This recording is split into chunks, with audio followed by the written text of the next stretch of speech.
So let's mount these things.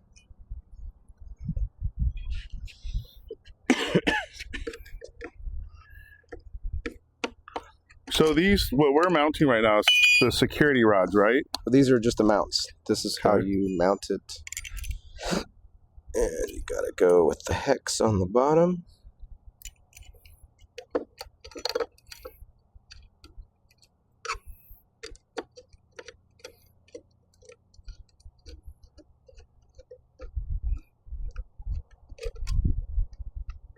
Yeah.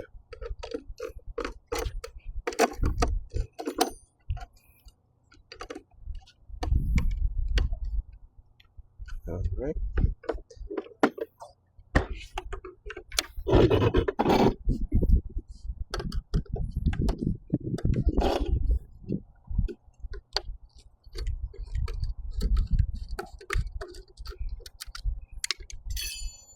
Okay, a little hex side goes on the bottom. Screw goes there.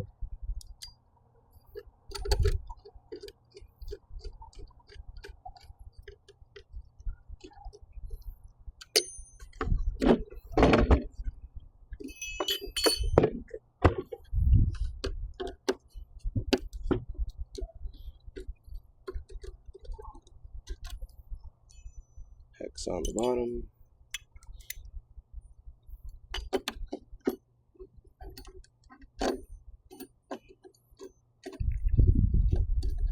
So he's just mounting it. Those will be the security rods. We'll talk about those. But this is so we can mount them to them. Okay. That's it, huh? So, well, that's For the mount? That's it, guys. So Then, just a few Phillips for the mount. Now, you're gonna, so this is about where I want it, right where the projector is. So the box will go right about over it. So, I'll make a mental note as to where that is.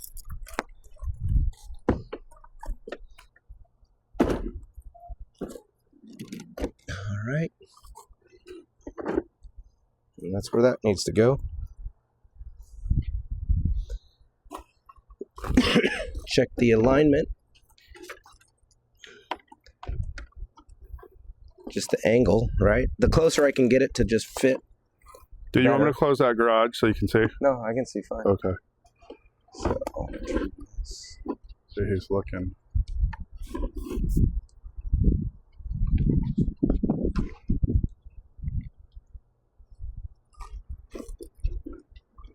See, he's just making sure that we have coverage. it's about where I want to be. So now the box is where I want it. Okay. And so I'm going to try to just kind of mark these. You have some wiggle room. So these are going to go in the ground. Yep. And depending on your ground, you can get them deep enough that they really lock in, that it is, you know, you're just not going to rip them up. So You've got to do something to protect the, so you can't just unscrew them. That's a different story. But now, how do we take it out? Is it hard, Ross, to take them out once that's at the end of the season? Just, as long as you can get to your screws, you can just unscrew it, take it back out. Just reverse what you did putting it in. All right, everything is right where I want them. So you're going to need a drill. Now the question is just your drill powerful enough? And I need the bit. In the house is the box. If it's not,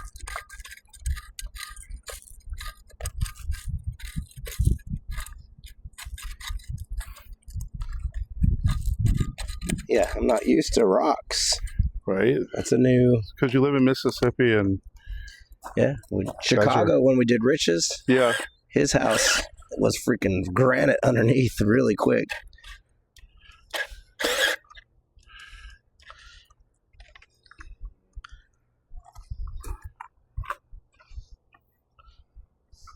Tell me that headlamp doesn't work. So nice, isn't it? Keep your hands free. Especially when I'm working in the attic. Right. Running network wires. Super handy. Super.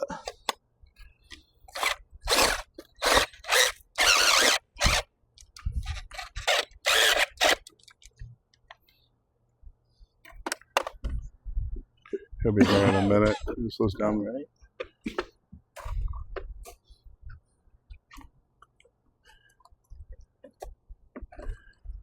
All right, so he's putting them on. So we're just checking fit right now, right?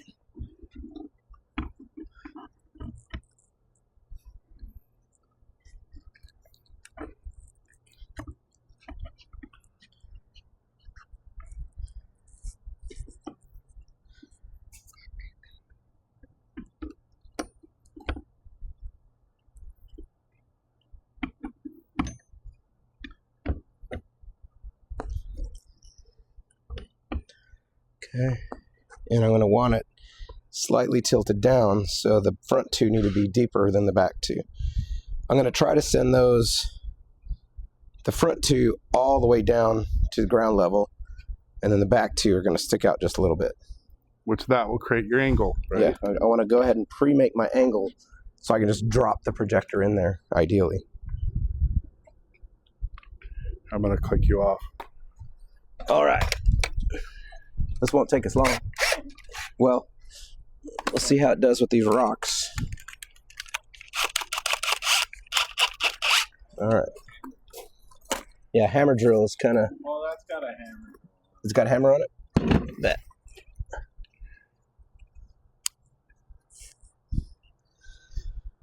All right. So you want to make sure your drill is charged enough. I have a decent drill, so you can screw these.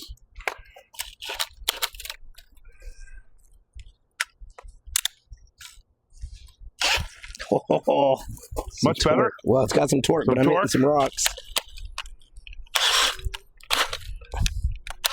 See, guys, I had to bring out the real, the experts. There we go. This is a great drill. It's just we're hitting so many rocks. Thanks, Jeff. Jeff the neighbor. There we go.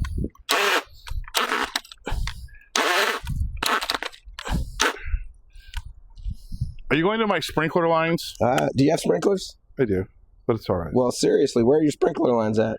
And what's this yellow thing? Right. What's that?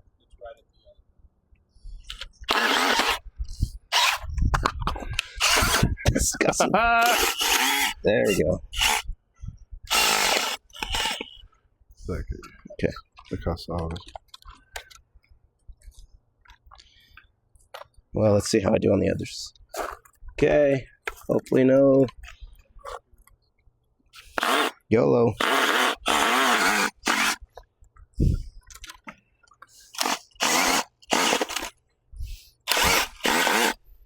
All right. That's 2 down. These won't go quite as far because you're also going down a hill. Right. So about there.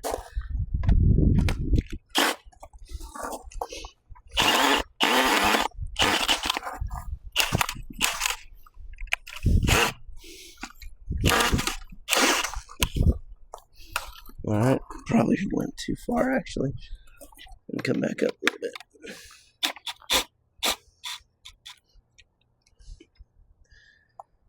All right.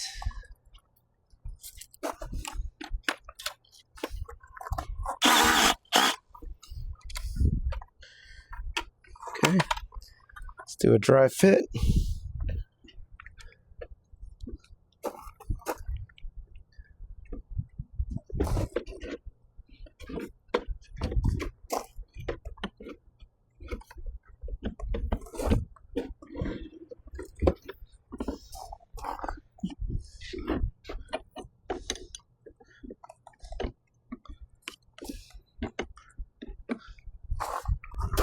See the angle, you guys?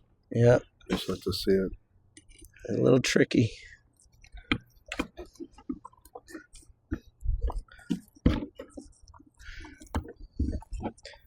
What, Jeffrey? I need a... You want a little hammer? No, hammer's, it's more of a wrench, actually. I gotta twist this just a hair, which I can do it this way. Where's my flat? Where's my, there it is.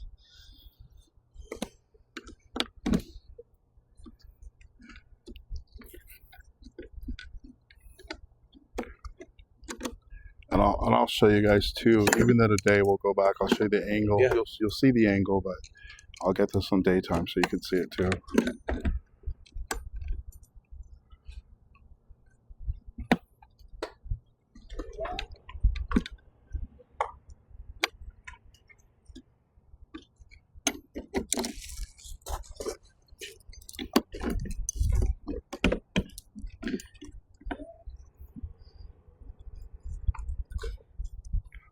Yeah. Thanks, Jeff. That helps. Right. So, let me see if I like this. It's a little bit at a this way angle, and I don't know if that's good or bad. And I won't know until I put a projector on. Do you want me to close the garage so you can see? No, I can still be on the garage.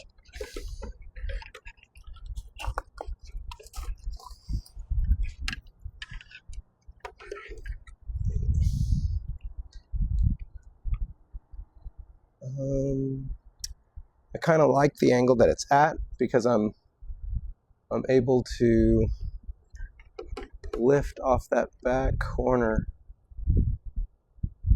Yeah. So I think that's pretty good. Let's drop this in the box and see what happens.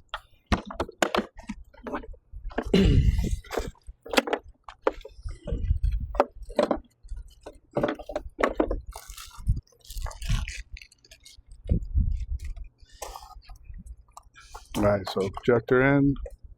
That's a piece of plexiglass on the front. Like I said, I'll do this in the daytime so you guys can see. There's a power cord. You can see the fan. Right.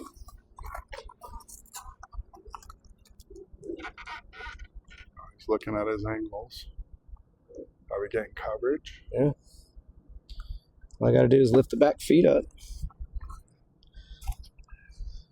Or lift the case up a little bit.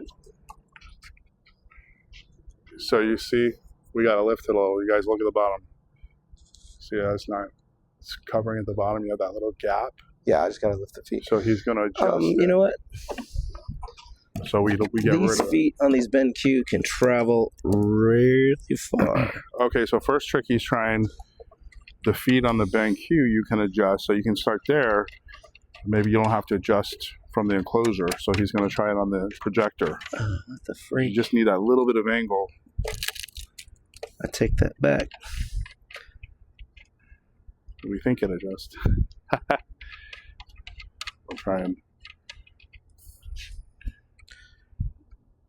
That's one bad thing about this BenQ 8500 is it doesn't have good twisty feet.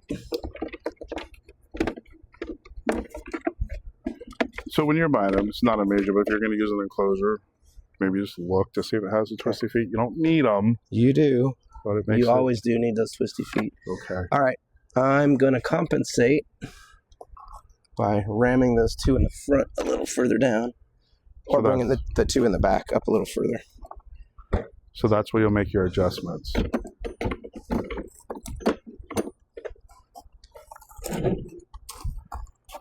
So he'll back them out a little to create that, right? So we'll get the coverage on the garage. If I go a little deeper, then I'm a little more secure.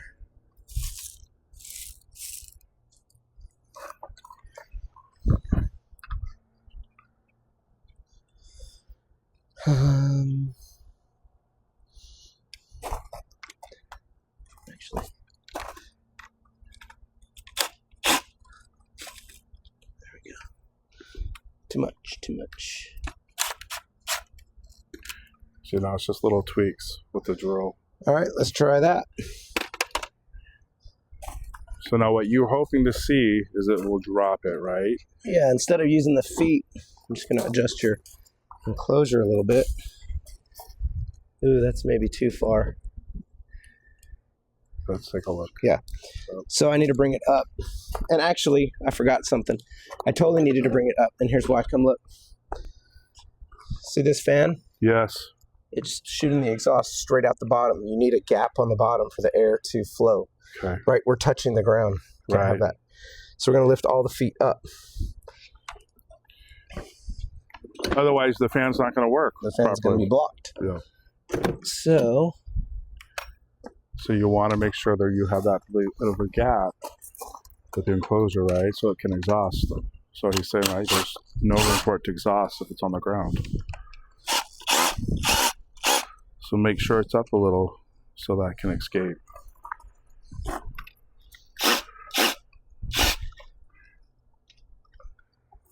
what you might do, Jay, too, because these legs are kind of short, is once this is good, just dig around here and just pour some concrete down in there. That'll lock those in a bit tighter than they are.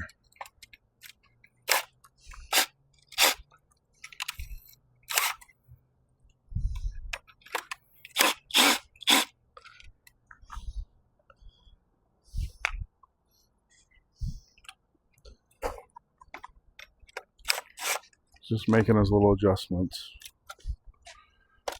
All right.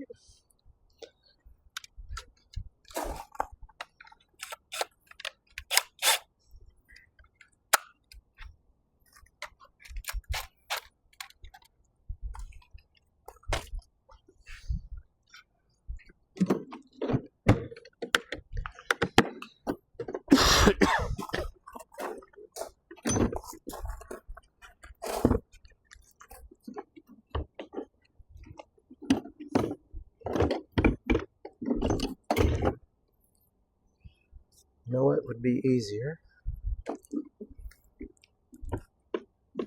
There we go.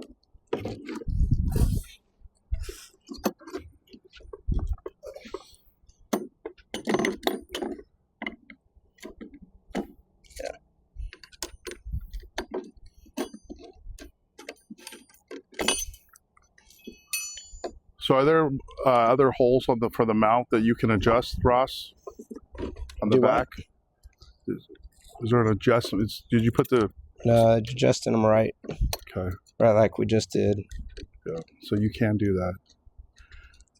I mean, technically, you could use the higher ones, but really you can't because these legs aren't long enough to use the higher ones. You're definitely going to use them like we have it.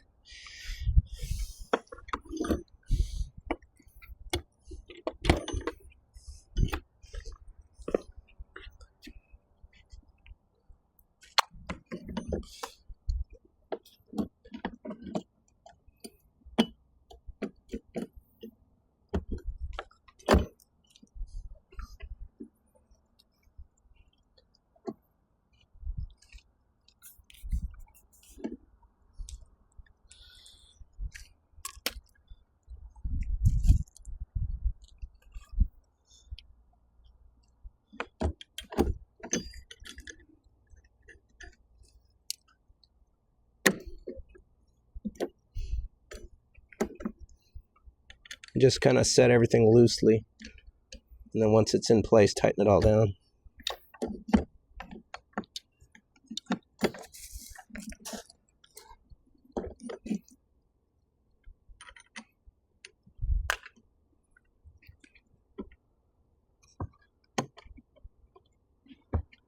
Which, there's no wrench for this, so we're going to need a socket wrench or something to... or just a wrench to put these down in when time comes. Do you have wrenches? Right. Yeah, but what would I do without you? You know what my dad used to say? Because you got to know how to use your tools, son. If you have them.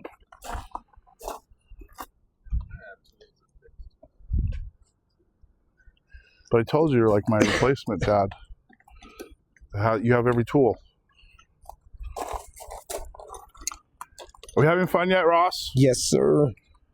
Look at him. You know that The inventor of IllumiBot is committed. When he's out here grinding in the middle. But look at his little headlamp. Did you guys see him in the other videos? No headlamp. We got to get him one.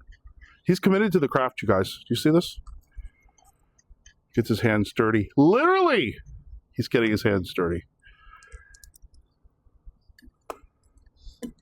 All right. It's a good thing I'm holding the camera. Yes, sir. Camera is the most important tool. You know, I was going to say that I was too old to do this, but Ross is actually older than me, folks. And look at his commitment. All right. Okay, let's see how this balances. Okay.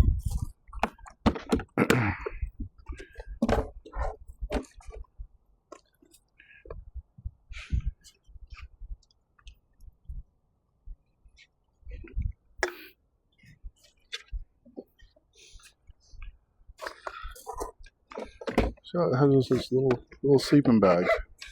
Sits in there. All right. Back's a little high. That's good because I have that foot up.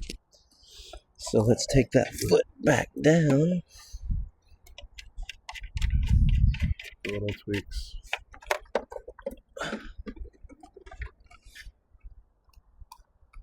Let's see. Look at that. See, no gaps? No feet. You see that? Let's move that over. No feet maneuvers, and it's like perfectly where it needs to be. Perfect. And now you don't have to take, here for you, Jay, think of all the time you had to take it in, take it out. What a nightmare, right? Such a nightmare. Re-corner pin every time. What a pain in the butt. Nightmare. Now with your phone, you'll just turn it on, turn it off. Yes. Run it on a schedule. And we're done. We're done forever. I have 4, not this type. I have Pelican cases, things I built 4 years ago. Yes. They've been in my yard for 4 years. Covered in pine straw. One's in a tree, the other 3 in the yard.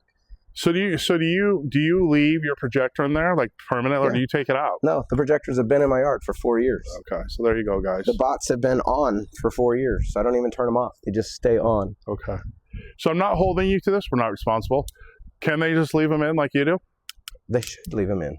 You should never take them. I mean, again, like we talked about freezing blizzards or whatever else, it's your discretion.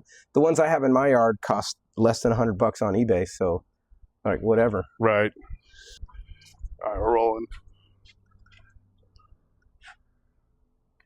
There we go.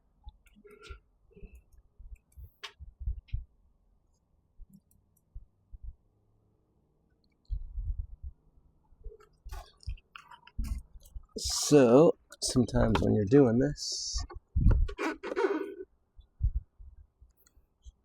oh, this might be an issue. Geometry. Nope.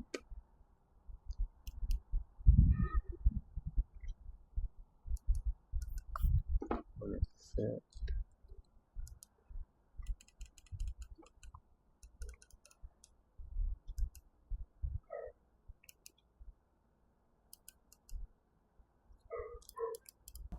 All right, so what's just happened, Ross? So I made a rookie mistake. We did all this positioning and finagling and stuff, but this projector I had sent from my office, right? Yes. And we had already tightened it up for a big wall we were using it on. So it wasn't on its default widest. It wasn't on its default widest settings, right? So now that I've reset everything back to defaults, guess what we have? Look there. We got a bunch more room. I can move this closer to the house. Why do I want to take that extra effort to do it? We don't. Huh? We don't want to take the extra effort. I don't, but I do, and here's why. Remember, for every inch I get closer to the house, you're going to have more brightness, better pixels. I get more brightness, better pixels. So the goal for any time you're positioning this is to get it as absolutely close to the house as you can without cropping stuff off, ideally. So what do they have to do that they don't make that mistake when they go into settings and make sure that the corner pinning and the 2D keystone, any of those settings that you would screw with to kind of mold it to the house are all set to the default maximums. Okay. And I did not do that, and that's why you can see I'm all the way over in your neighbor's house, and I'm all the way over on your fence over here. And so I'm just wasting a lot of pixels and a lot of lumens, and I want every one of those I can get. Sure. So we're going to undo would that change, since we did that, would that even change? Yes, this is a sweet spot, but if we went back to our old location, could it then still work and even look? Oh, well, we could try this front location. And but see then we're going to lose this. Maybe. No, because now we have more. I mean, maybe we were chopping off the top here. I don't think it's going to fit here. This is still, I still like that one. This would get us a better balance of color, right? So I'm not giant squares and tiny squares. Let's try it here and see if we can get away with it. Okay. We just got to move it around. In fact, I can just do that without even moving the box.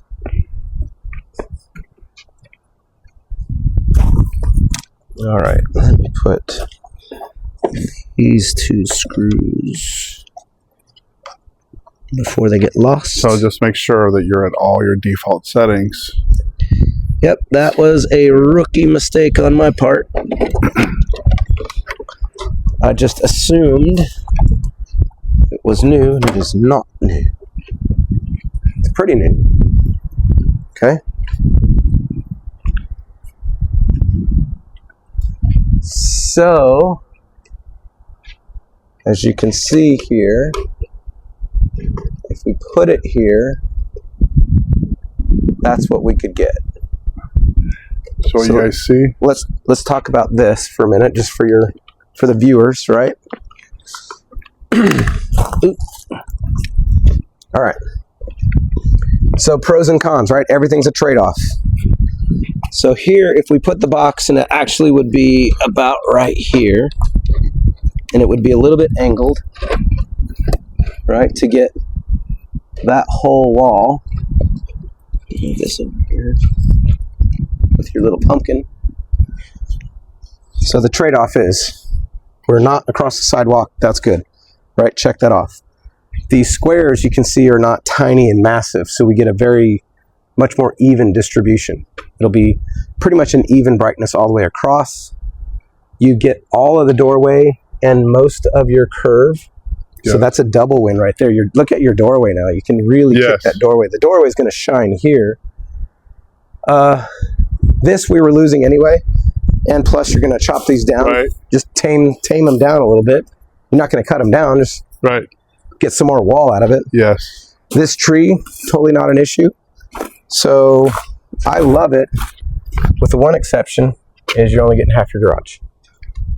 So much more brightness, better pixel. Everything's ideal about this except for the fact that it's just not wide enough to catch about 8 feet of your garage. Right. See that? You guys see where it ends? So everything looks great, right? The height covers the door, looks the best. But I'm assuming most of all of us want the full house. So we do want to cover the garage. Unless, you're going to do something else. But for me, I want to cover the garage. Yep. And would you, Ross, if it was your house, would you cover the garage or would you go with it like this? What would you do? I mean, everybody wants to cover a whole house. They don't want half a projection. Right. Even with this, I would even go closer. I would just lose the entire garage. I wouldn't go half garage. You wouldn't do that. Right. So you would just even focus it tighter, maybe even bring it up to this. Here, let's just see. Okay. We're so one option is, since we're just exploring here, not getting unplugged, right? Is I would go, nope. No, and I couldn't do it because we're back down to width is not the limiting factor. Now height is, right? Right. So we lost the top when he was that close. We would have to go, and we want more of that door. See? So you could get away with about right here. Grab that pumpkin. So here's a choice.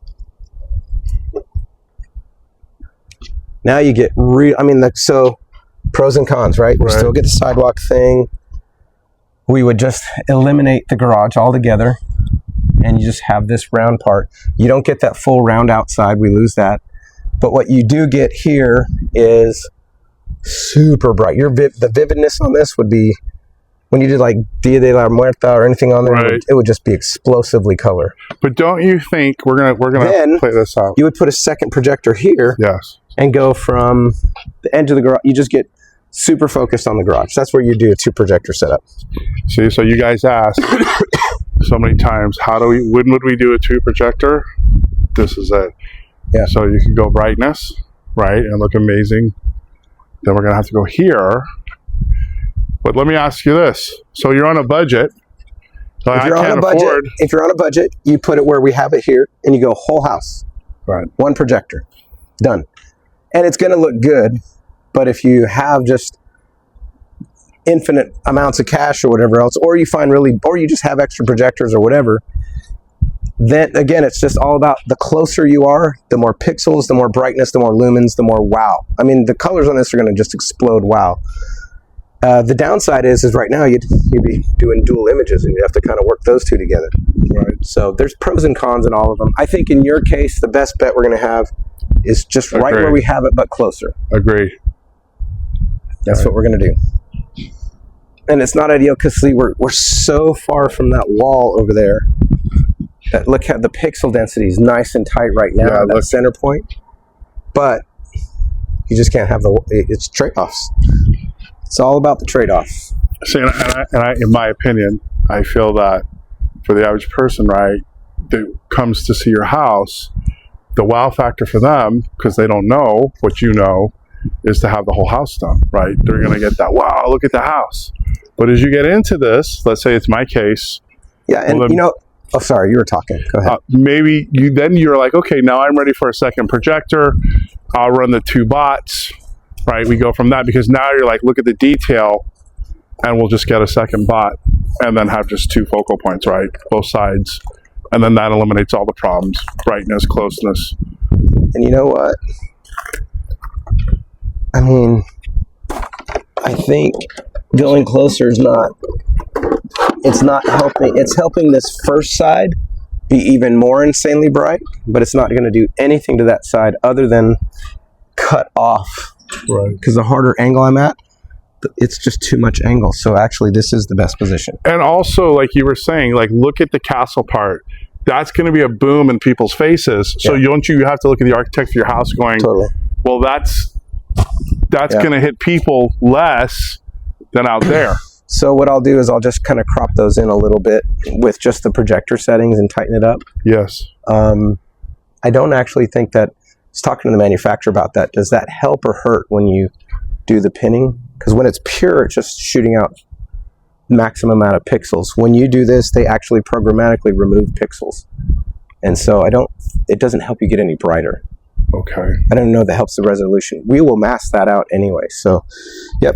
So all that to say, moving it closer will just make this even more obvious that this is too bright and that's not enough. It's not going to help most of this side of the house. It's actually going to hurt because the angle will be too hard. So this is the right place to put it. Okay. And we had stuff to talk about. Yes. Yep. We learned more stuff. All right. So let's go ahead and now, what I wanted to see is where the heat. So come over here.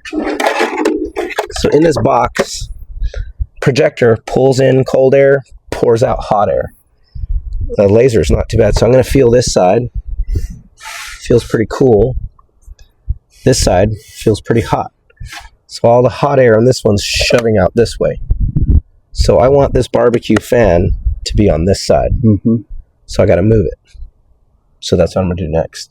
I'm going to just take this off and put it over here. And then I'll run the power up through this hole, and the exhaust fan will be on this side. So you have to have it on to kind of feel that, but you don't want to put anything on the hot side. And you want to put the exhaust fan over by the hot side so the hot air has no room to travel. It's just get out. If you put it on the other side, it's going to pour all that hot air over your projector, heating everything up unnecessarily, right? So is it pretty dramatic when you feel it, the difference with the hot and on the bulb ones they are. Yes. Laser, not so much. Okay. Because lasers don't put out as much heat. But the bulb ones, man, those suckers will, especially when this is closed. Yes. If you don't have a fan on there, it'll last a few minutes and then it's going to go into overheat mode and shut down. And not be good for your stuff. But even with this laser, when they feel it, the heat, will they be able to tell, okay, this side is hotter? Oh, yeah, I can feel obvious. that. It's obvious. Okay. It's heat. Okay. Yeah. That wasn't super dramatic, but you can tell, not hot. Right.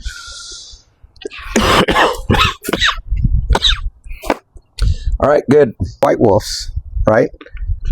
Do that here. he put his on 6-foot poles, 2 foot down on the ground, right? He'd put these 4x4 or 6x6 posts in his ground. Yeah. And because he lives on a hill, and so he's already fighting against up, so it just wasn't going to work. So he put those up high, and they're in big old metal boxes, and it's pretty impressive. And then he's going to wrap it. Can you tell the people again? Well, you guys, of course, we turn off the camera, right? Yeah. What? Some people put these up high, and so if some reasons to do that, especially if you got traffic going over you or people walking by, you don't want it in their face. You want it at eye level, especially when you're punching a laser projector, right? You don't want that in people's eyes. Or if you, and then the shadows, right? Right now, coming low, those bushes are going to catch a hard shadow. You don't see it now because the projector's not on. Right. But if it's up high, you cut off that shadow. But tell them what you also said, the other disadvantage, vibration in those things. Yeah, I mean, every time you're way up there on a pole, you got vibration, you got movement, unless it's super stout and super solid. So the higher you get, the more solid you got to make it, or else you're going to get that movement, and you don't want movement. It kind of cheats the effect. All right. So you guys see, he just took off the fan. Pretty simple. And he's going to move it now to this side. Let's get this stuff out of here. Are these fans, some of you guys are wondering, what are you talking about? What do you mean a barbecue fan? Oh, here's the barbecue fan. Okay, so like these pellet grills, yeah, this is what they're using. It's just, and they use it for the same reason, actually, for to exhaust at the end when you go through shutoff and when you cycle. So it's just a pellet grill fan, which you can get on Amazon. Yeah, I'm gonna move this over.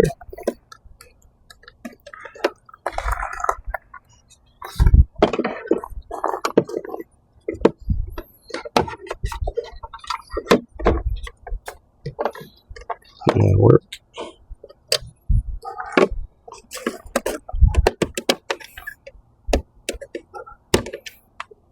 All right. There's that.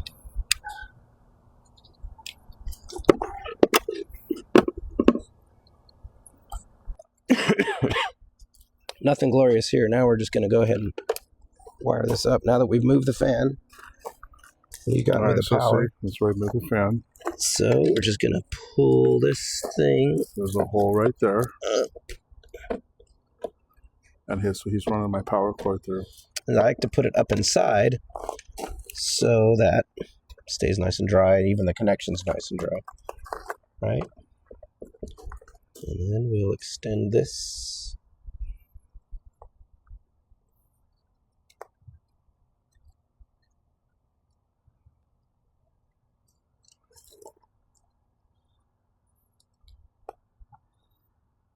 Save these so we can clean up the wires. Okay. So get everything the way we want it.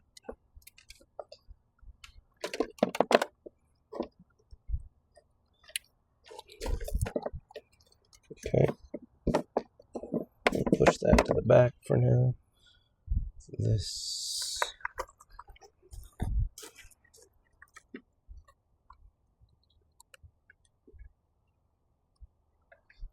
Okay.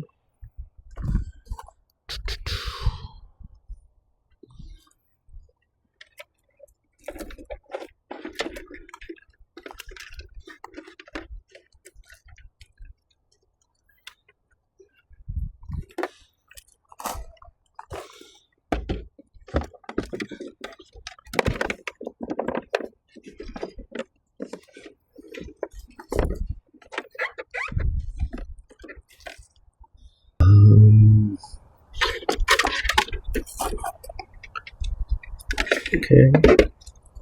On the back of the fan, you'll have a USB port. On the back of almost all projectors is a USB port.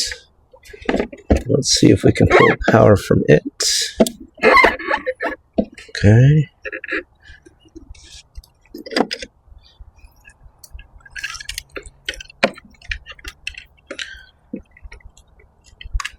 Now, the way he's got his, oh, that's what it was. All right, so now I'm going to mount this up inside of here. So these two screws, just take this cover off.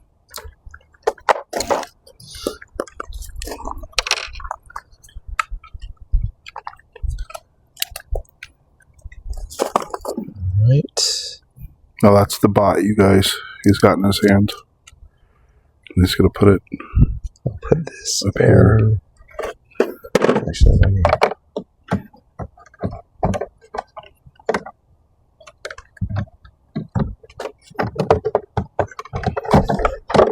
Find the sweet spot.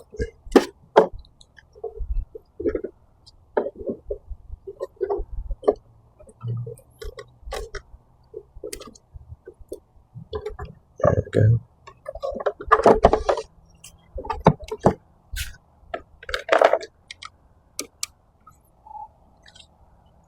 All right.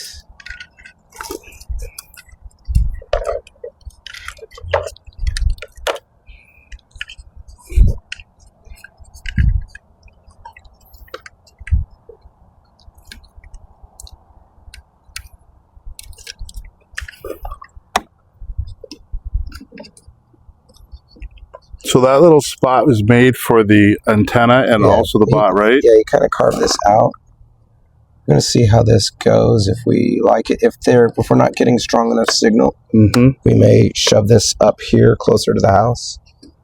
But I think if we're getting good enough signal from yours, then we just won't worry about it. We'll leave it right here, tucked up, clean, and out of the way. See how it fits snug, you guys, nice and tight and clean.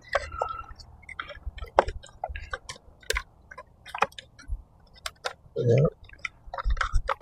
Super trick how they did that. Okay. So then the next thing we need is our HDMI cable. Alright, so now the HDMI's going in.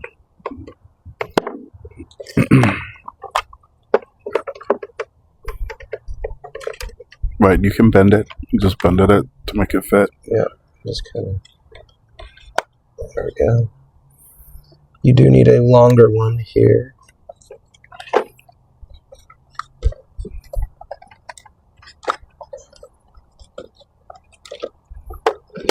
Okay. And that will just go down into the compartment. It doesn't matter if it's HDMI 1 or 2. Okay. As long as you choose it correctly from the source when you choose your source. And the final thing we'll do is the power supply. There's the bot. That's the antenna, guys.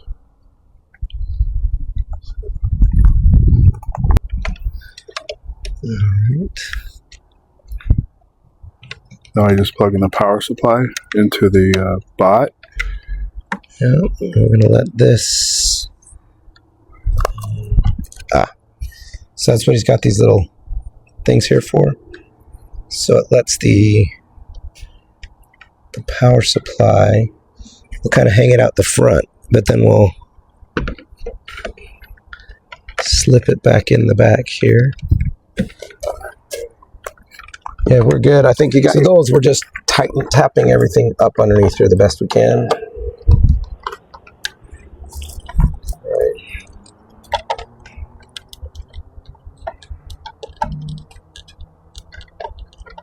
And for some reason, if they have to get to the bot, this is easy to pop off. Yeah, it's just 2 screws. It's 2 screws. Yep, just 2 screws.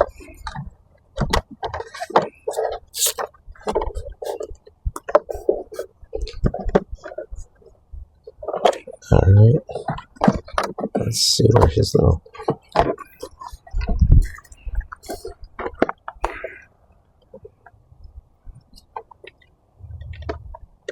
You can see those screw holes on the other side, one right there on the right, one on the left, and that's how you just pop that little piece off.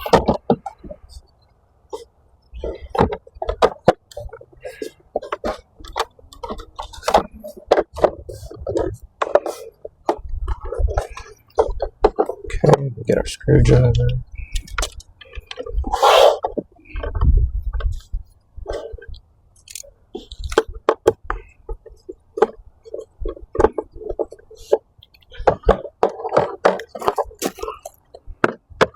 There's the first one. The other one's right here on the left. That's it, those two. So we have, so behind there, right, we have the bot. We have the antenna. Right, there's the power, your on-off switch.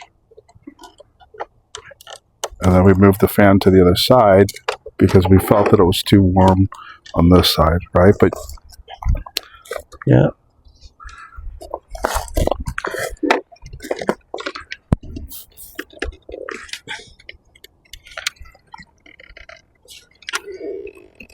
I think he put this in. Oh, yeah, okay.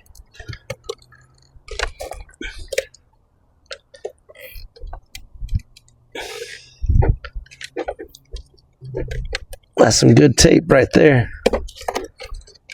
This, unfortunately, is too low.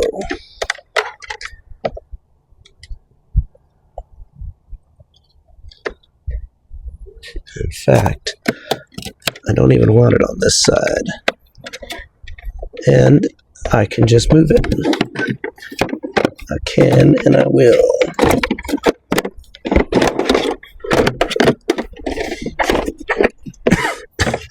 Because I got all this extra space over here. right. Might as well use it. So what's great about this, guys, with the large enclosure is that depending on the projector you get, you may have to shift things, right? Every projector is different. And so you can move things, and you saw how easy it was for him to move over that, plus the fan. What is that, Ross? Is that the power? What That was just a search for it, just a power supply, a splitter. Okay. With a smart. Yep. So why do we need that? What is that? You can't have just one plug. You're going to need at least two. Right. And if you put a heater unit in here, then you need a third. Yes. So it just splits out your power options. Okay. You know, you need to do that. It's a bit messy. I want to use those little tie wraps that I just had my hands on and don't know where. We have zip ties just in case. Yeah, I hate. Yeah, zip ties are. You can always cut them and use new ones. All right. So here we go. So now let's just do some. Tempting to just leave it like it is, but I want to do a little bit of cable management in here. Clean these things up.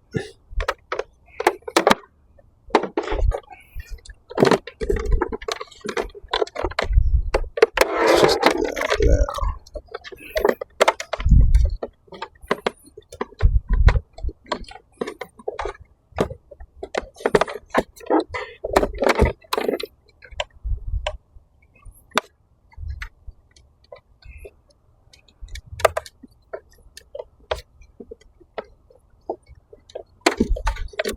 There you go.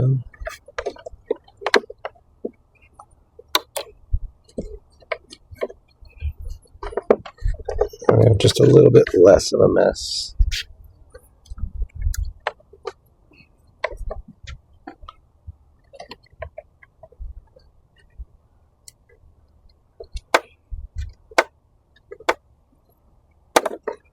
Cool.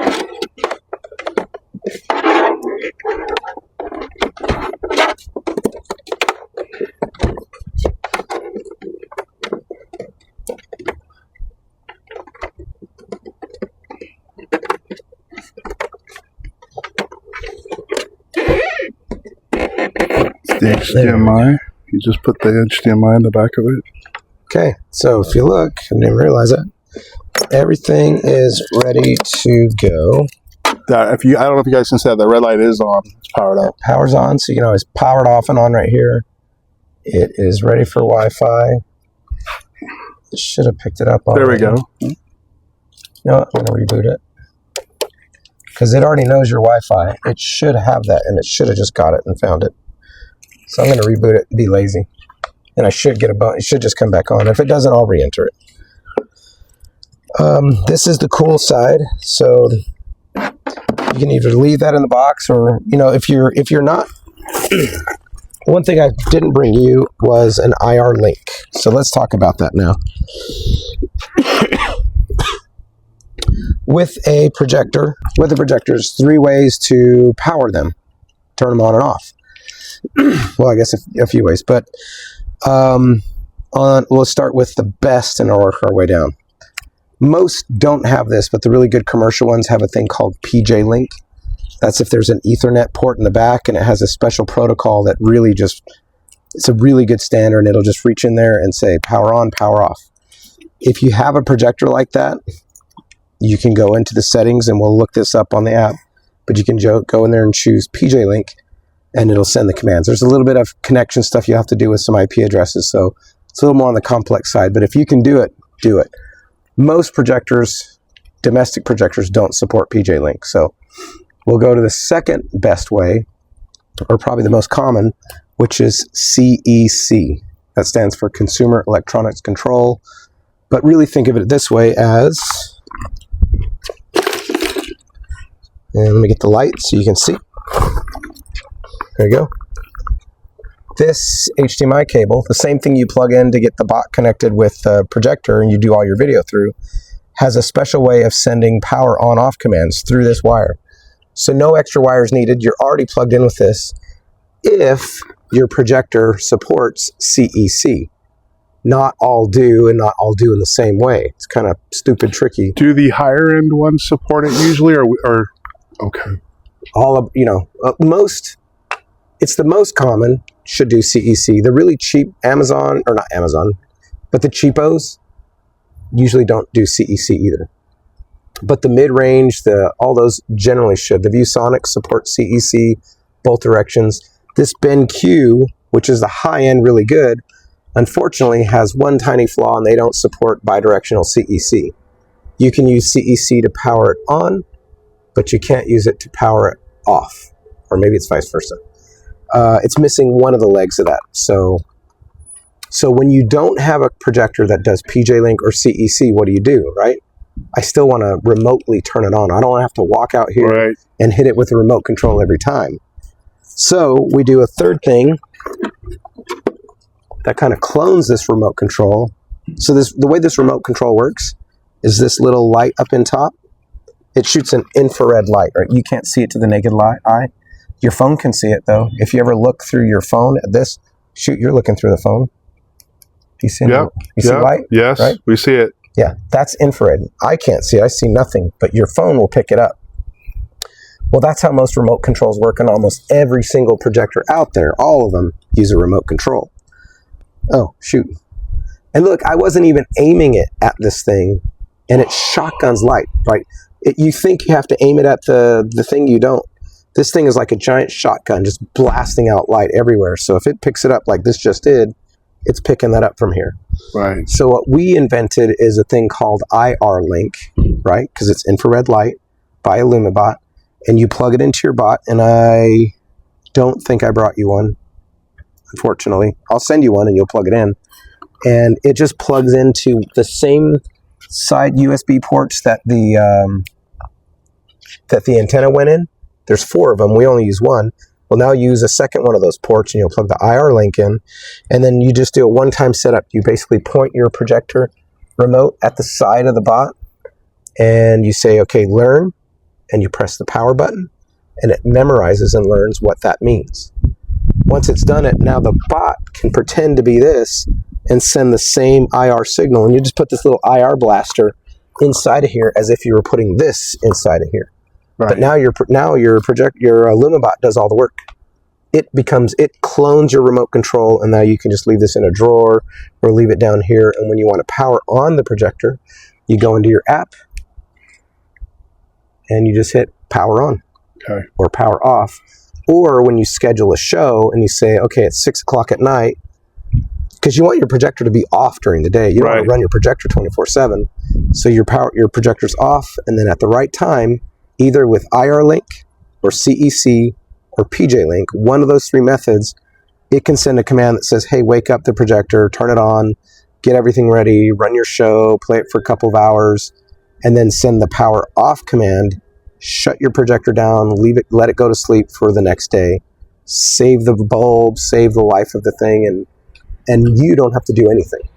Okay. So if you don't have it, then you're going to order it, or until you get it, you're just going to have to manually do it. Or leave it on and send black.